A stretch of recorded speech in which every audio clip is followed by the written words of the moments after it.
부동산 개발은 지금 여러분들이 보고 계신 저런 절차로 이루어집니다. 위에서부터 한번 볼까요? 그 시작은 토지거나 또는 구상이라고 했죠. 뭐 어느 것으로부터 시작을 하던 둘 다 완성이 돼야만 사업이 시작됩니다. 저 두 가지, 그러니까 토지의 조건과 그리고 거기다가 무엇을 지을 것인가 하는 그 기본적인 구상 또는 사업의 목적이죠. 저 두 가지가 완성이 되면 그것이 이 부동산 개발의 전제 조건이 됩니다. 뒤에서 사업성 검토할 때 저 조건에 기반해서 검토를 하게 되는 거죠. 저 두 가지가 완성이 되면 그걸 가지고 좀 더 구체적인 사업 계획을 수립합니다. 근데 어떤 사업 계획도 완전하지 않죠. 사업 계획을 수립하고 나면 그 사업 계획이 타당한지 사업 타당성 검토를 하게 됩니다.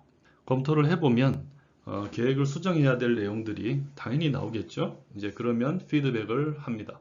근데 어떤 경우는 검토해 봤더니 이건 기본적으로 토지나 구상 자체에서부터 뭔가 문제가 있다 하는 근본적인 문제가 도출될 수도 있죠. 그때는 맨 첫 단계로 돌아가야 될 수도 있습니다.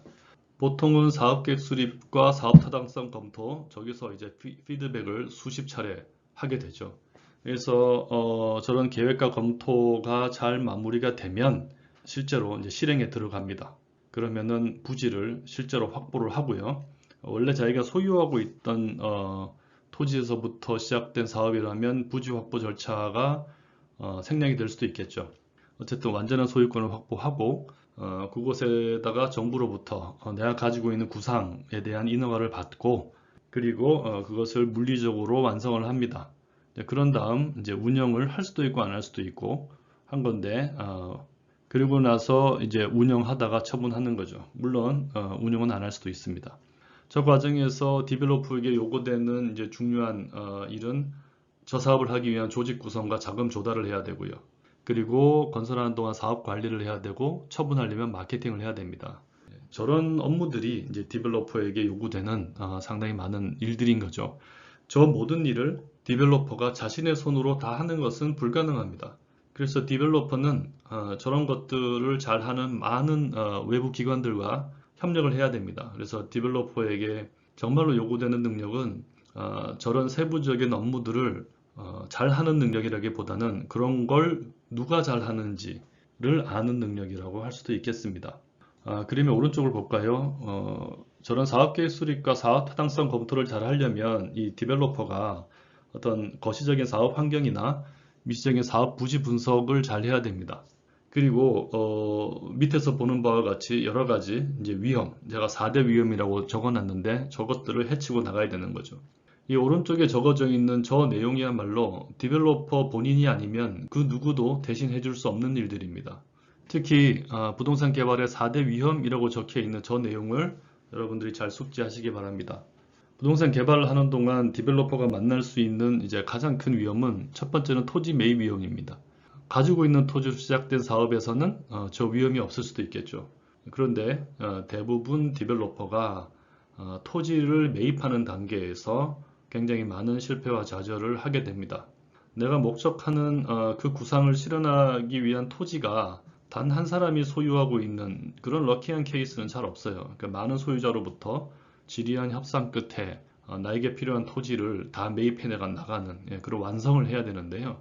그 과정에서 다 사지 못하는 또는 뭐 진입로라든지 아니면 부지 한가운데 있는 땅이라든지 가장 핵심적인 부지가 가격이 아주 올라가는 뭐 이런 여러 가지 리스크가 있는 거죠. 못 사는 위험 더하기 비싸게 사는 위험 이런 것들이 다 포함되는 겁니다. 사는데 오래 걸리는 것도 토지 매입 위험 중에 하나라고 할 수 있죠. 두 번째는 인허가 위험입니다. 기본적으로 부동산 개발이라는 행위는 정부로부터 이제 인허가를 받아야만 할 수 있는 일이죠. 저때 인허가를 받지 못하는 것도 큰 위험이고요. 토지 매입 비슷하게 인허가를 받았으나 내가 목적한 만큼 받지 못하는 용도가 제한된다든지 규모가 제한된다든지 하는 경우죠. 뭐 그것도 아주 큰 위험이고요. 결국은 다 받아내더라도 아주 오래 걸리는 것도 위험이죠. 오래 걸리는 것이 위험인 이유는 금융비용 때문입니다. 핵심적인 것은. 그리고 세 번째는 준공위험인데요. 우리가 건물을 짓는 행위 자체는 건설회사에게 이제 맡깁니다. 그런데 건설 행위를 하는 동안에는 많은 그 사건도 있을 수 있습니다. 주위에 민원 때문에 공사가 중지될 수도 있고요. 뭐 땅속에서 문화재가 나와서 또 한동안 중단될 수도 있고요. 건설회사가 재무적으로 뭐 부도가 나거나 해서 공사가 또 중단될 수도 있습니다. 그 모든 것을 잘 관리해 가면서 목적물을 완성시키는 것도 또 큰 일이고요. 그리고 마지막으로는 시장 위험입니다. 이것은 최후의 매각, 그러니까 처분하는 것과 관련된 거죠. 열심히 다 완성했으나 팔려는 무렵에 시장 상황이 아주 좋지 못하면 원하는 수익을 얻을 수가 없죠. 손실을 볼 수도 있습니다.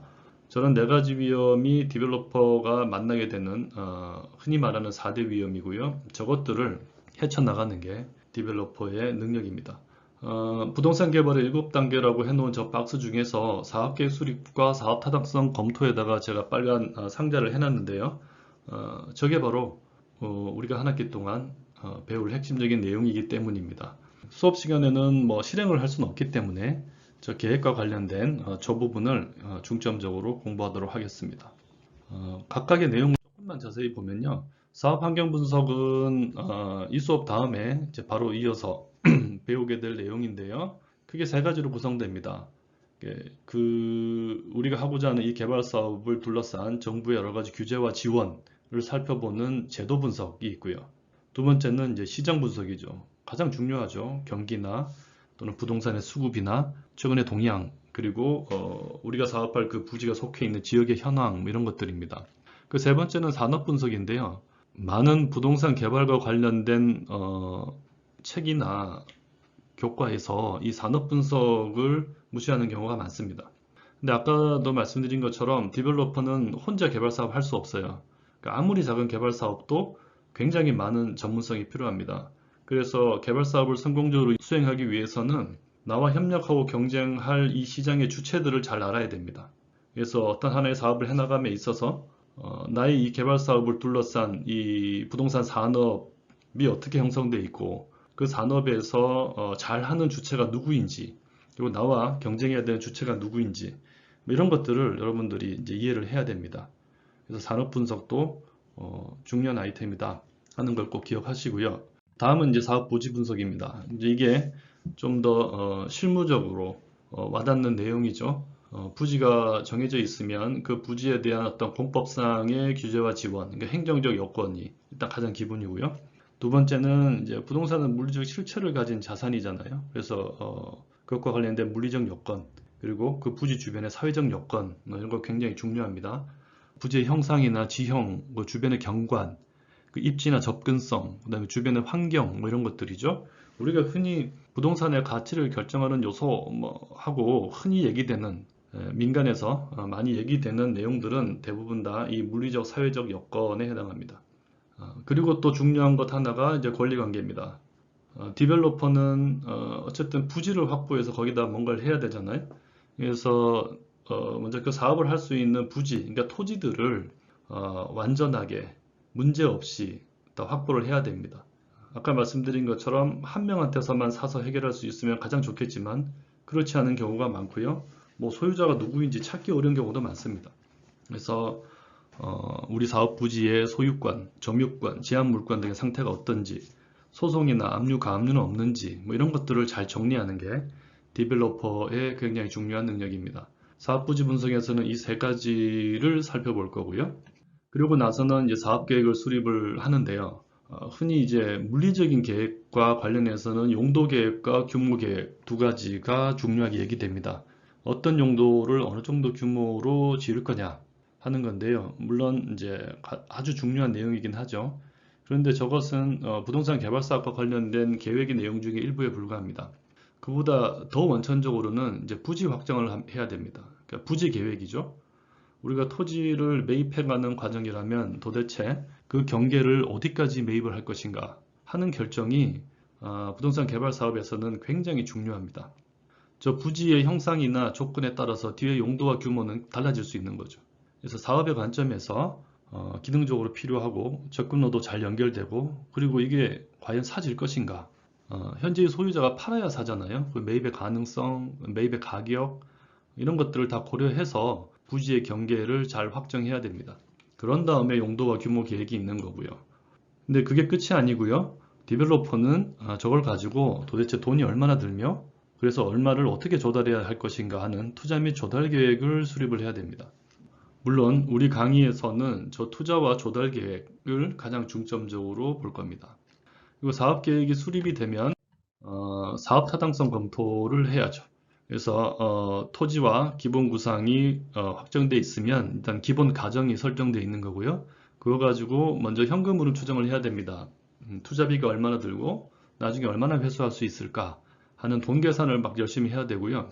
두 번째는 저 현금 흐름에 기반해서 투자 지표를 산출합니다. 우리가 현금 흐름을 추정을 해서 뭐 얼마를 투자했더니 얼마를 벌 것 같다 하고 금액으로 이렇게 딱 나와 있으면 그걸 놓고 과연 이 사업을 할지 말지 판단하는 게 쉽지 않습니다. 그래서 투자 이론이나 재무 이론에서는 그런 현금 흐름을 가지고 투자 의사 결정을 돕는 그런 지표들을 많이 개발을 해놨는데요. 그 중에서 가장 많이 쓰이는 게 NPV와 IRR이라는 겁니다. 저것들을 어떻게 계산하는지 뭐 이런 것들을 이제 배울 거고요. 투자 지표가 산출이 되면 그걸로 끝나는 게 아니고요. 무언가 현금 흐름에 우리가 예상과 다른 어떤 변화 또는 충격 이런 것이 왔을 때 저 투자 지표가 얼마나 불리해지는가 하는 것을 테스트해 봐야 됩니다. 그런 걸 스트레스 테스트라고 하는데요. 뭐 변수를 하나씩 이렇게 바꿔가면서 보는 민감도 분석 또는 여러 가지 변수들에 대해서 전형적인 어떤 케이스를 정해놓고 한번 따져보는 뭐 시나리오 분석, 그 다음에 이제 굉장히 복잡한 컴퓨팅을 이용해서 시뮬레이션 분석하는 것, 뭐 이런 것들이 이제 스트레스 테스트에 포함됩니다. 저것까지 해야 개발 사업 하는 동안 특히 뭘 조심해야 되겠다.